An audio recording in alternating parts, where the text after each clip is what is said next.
Hola, buenos días. El tema que hoy abordaremos será neuroinfección acerca del absceso cerebral y la encefalitis. Mi nombre es Victoria Lima Ramírez, R1 de Urgencias Médico-Quirúrgicas.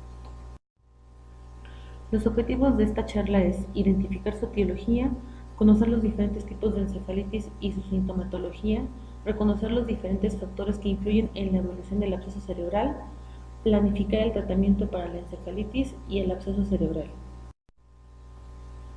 En cuanto a la etiología de la encefalitis, tenemos que la etiología de la encefalitis aguda, de acuerdo a su temporalidad, los más frecuentes son el virus herpes simple que se encuentra durante todo el año, el enterovirus que se encuentra en verano y otoño, los arbovirus que se encuentran en verano y otoño.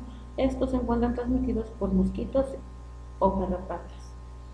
En cuanto a la etiología, de acuerdo al estado clínico de salud del paciente, tenemos a los estreptococos y dentro de ellos los más frecuentes son el estafilococo aureus, que se encuentra en pacientes que hayan tenido antecedentes de algún traumatismo o que hayan sido sometidos a algún procedimiento quirúrgico.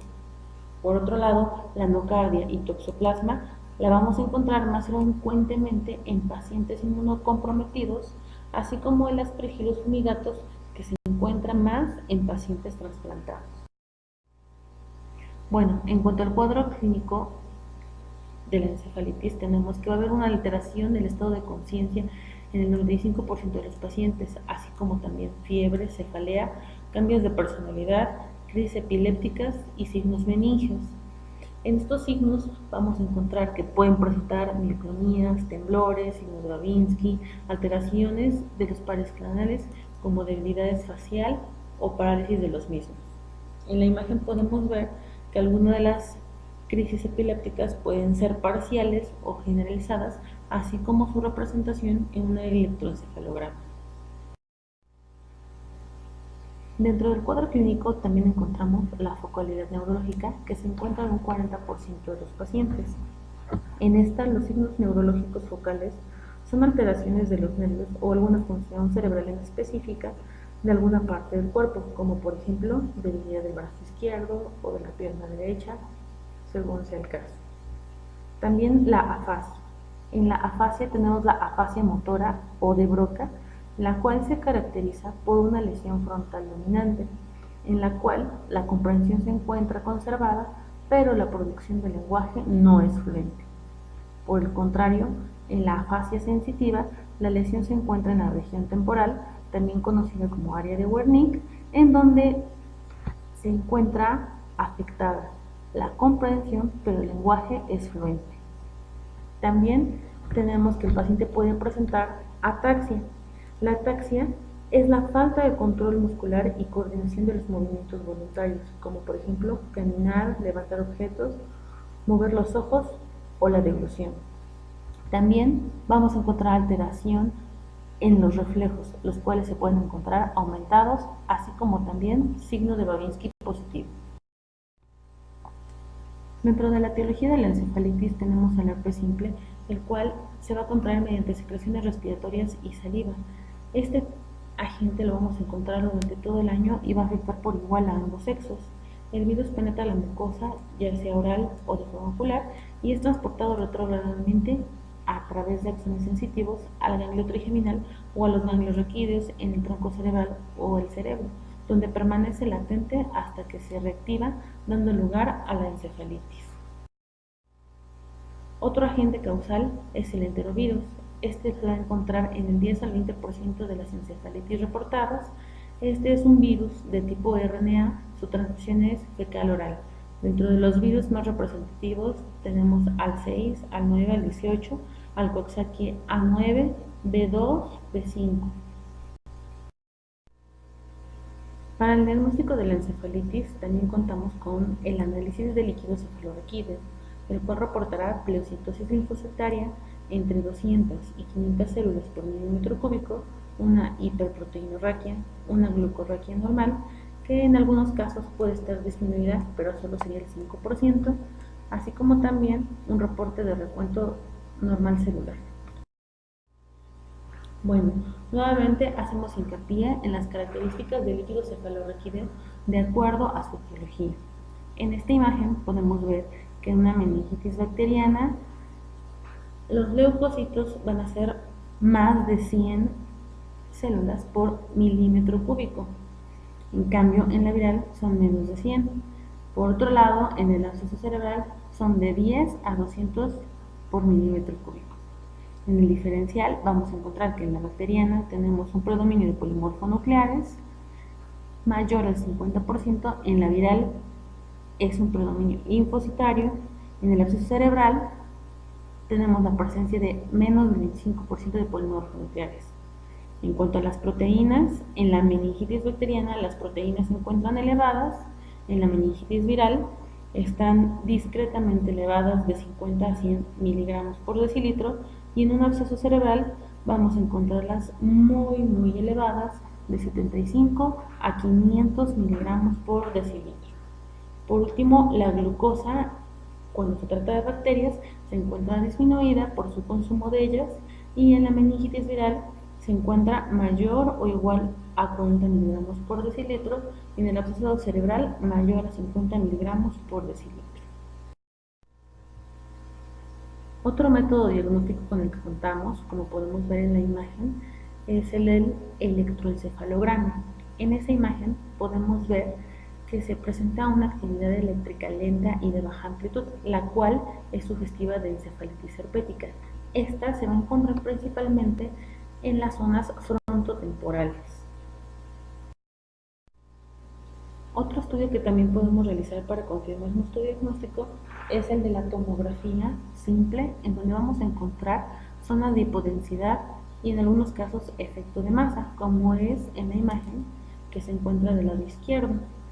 Por el otro lado, al realizar una tomografía con contraste, que son las dos imágenes del lado derecho, vamos a encontrar una mayor captación del medio de contraste, principalmente en las regiones frontotemporales. También tenemos la imagen por resonancia magnética, que puede ser simple o con uso de gadolínio. Si la tomamos de manera precoz, nos la puede reportar como normal. En cambio, si la solicitamos 48 horas después del inicio de los síntomas, podemos encontrar una desmielinización de la sustancia blanca. En esta imagen podemos observar la imagen de la resonancia y su representación con un corte macroscópico, en donde podemos observar una disminución de la sustancia blanca que se encuentra un poco más pálida a comparación del resto del tejido, y esto es por una desmielinización. En cuanto al diagnóstico de confirmación, tenemos a la reacción en cadena de la polimerasa, la cual se encarga de detectar el genoma viral a través del líquido cefalorraquídeo. Este tiene una especificidad y una sensibilidad mayor al 95% en las primeras 72 horas de la enfermedad, siempre tomando en cuenta hacer un diagnóstico diferencial entre tumoraciones y encefalopatías tóxico-metabólicas, así como también la realización de una biopsia, la cual tiene una sensibilidad mayor al 95% y una especificidad del 100%. En cuanto a su tratamiento de la encefalitis, tenemos que el tratamiento de elección en los pacientes que presenten encefalitis por herpes simple y virus de la varicela herpes zóster, tenemos al aciclovir, el cual se da a una dosis de 10 miligramos por kilogramo cada 8 horas IV por 10 a 14 días. En pacientes que presenten cuadro de inmunosupresión, el tratamiento será el mismo, pero por un lapso de 21 días. Así bien, en pacientes que presenten recidivas y resistencias, se usará el foscarnet. El pronóstico de estos pacientes con encefalitis herpética van a presentar aproximadamente un 40% de discapacidades y limitaciones en cuanto a su función motora y de lenguaje. Depende, claro, siempre de la edad de presentación del cuadro en el paciente. La encefalitis por citomegalovirus, vamos a ver que en pacientes inmunodeprimidos, particularmente con VIH, vamos a utilizar el ganciclovir en forma IV 5 miligramos cada 12 horas durante 2 semanas. Eso es como dosis inicial. En cuanto a su dosis de mantenimiento, vamos a dejar 5 miligramos kilogramo día, y algunos autores, dependiendo del la carga viral de los pacientes, recomiendan asociar el soscarnet. En estos casos, la encefalitis presenta una mortalidad del 10% y secuelas en el 25% de los pacientes.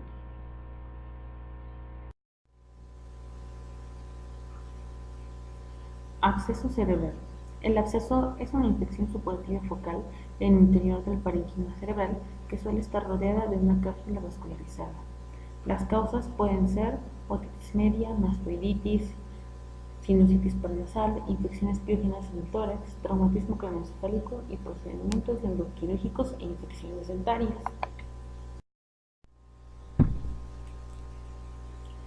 En cuanto a la etiología del absceso cerebral, tenemos que su extensión por continuidad desde un foco infeccioso próximo son de tipo más frecuentemente únicos y su origen puede ser en la apófisis mastoides, que se ubica en el lóbulo temporal y cerebelo. En la imagen del lado derecho podemos ver cómo se lleva a cabo un proceso infeccioso en la apófisis mastoide, la cual va a producir un absceso. A su vez, este va a ocasionar que se produzca un edema perilesional y posteriormente la formación de una cápsula alrededor del absceso.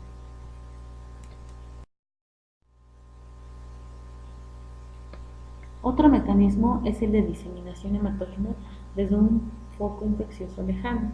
Estos se caracterizan por formar abscesos múltiples de origen pulmonar o de un foco embolígeno. Esta imagen nos demuestra lo que acabamos de explicar. Dentro de las etapas del absceso cerebral tenemos la temprana, la tardía y la formación de la cápsula. En la fase temprana vamos a encontrar un aumento de neutrófilos y un edema circundante. Esto se da de 1 a 3 días. En la fase tardía encontramos macrófagos y fibroblastos que invaden la periferia.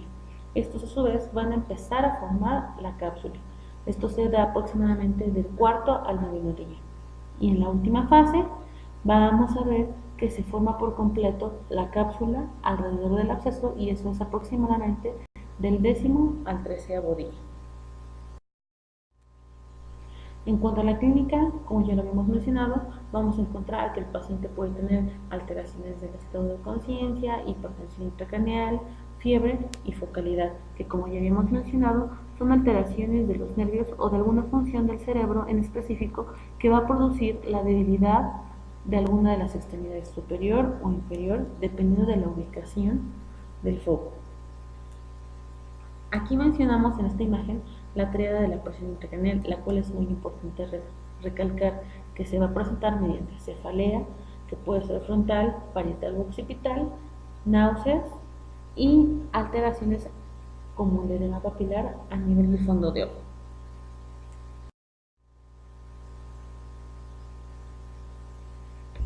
El diagnóstico del absceso cerebral lo vamos a realizar con una TAC simple y una TAC contrastada.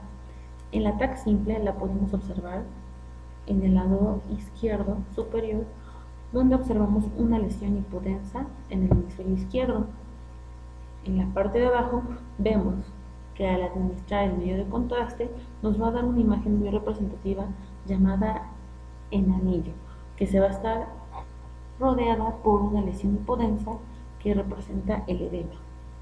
El diagnóstico diferencial del absceso cerebral lo vamos a realizar con 4 entidades. La primera es la metástasis, la segunda, el linfoma cerebral primario que lo encontramos en la parte inferior, el glioblastoma multiforme en el ángulo inferior derecho y la toxoplasmosis en el ángulo inferior izquierdo. Son imágenes muy representativas que nos sirven para hacer un diagnóstico diferencial. Así como también podemos realizar una resonancia magnética, la cual es más sensible. Por último, también podemos utilizar la punción lumbar, pero debemos tomar en cuenta que ya está en desuso, ya que esta tiene un alto riesgo de desarrollar una herniación cerebral en los pacientes. Por lo tanto, sería como último recurso su realización. Para el tratamiento conservador del absceso cerebral tenemos la antimicroterapia, que puede ser de forma empírica, basada en penicilina G de 20 a 24 millones de unidades, dividido en 4 dosis, o una cefalosporina de tercera generación, como puede ser la cefotaxima, de 3 a 6 gramos cada 8 horas, más metronidazol 500 miligramos cada 6 horas durante 4 a 6 semanas. Así como también ceftriaxona 2 gramos cada 12 horas, más metronidazol 500 miligramos cada 6 horas durante un periodo de 4 a 6 semanas. En caso de que el agente causal sea un Staphylococcus aureus, dejaríamos vancomicina de 2 a 3 gramos al día dividido en 2 dosis, durante un periodo de 4 a 6 semanas, de acuerdo a la evolución de nuestro paciente. Por último, en caso de que fuera el agente causal el toxoplasma, dejaríamos sulfadiazina 1 gramo cada 6 horas más pirimetamina 25 miligramos cada 8 horas, agregando a este tratamiento ácido fólico durante un periodo de 2 semanas. Por último, como parte del tratamiento del absceso cerebral, tenemos que tratar la hipertensión intracraneal que en algunos pacientes se llega a desarrollar por un efecto de masa. Este lo vamos a tratar con mannitol IV seguido de 6 a 12 miligramos de dexametasona cada 6 horas. El absceso cerebral tiene una mortalidad de aproximadamente del 10 al 20% y tiene secuelas neurológicas en un 30-50% de los casos, caracterizado principalmente por enuparesias y crisis epilépticas persistentes.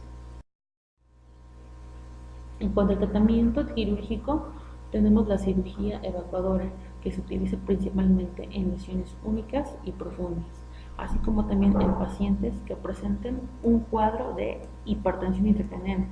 En esta imagen podemos observar cómo se utiliza una biopsia por aguja fina. Eso es todo y gracias.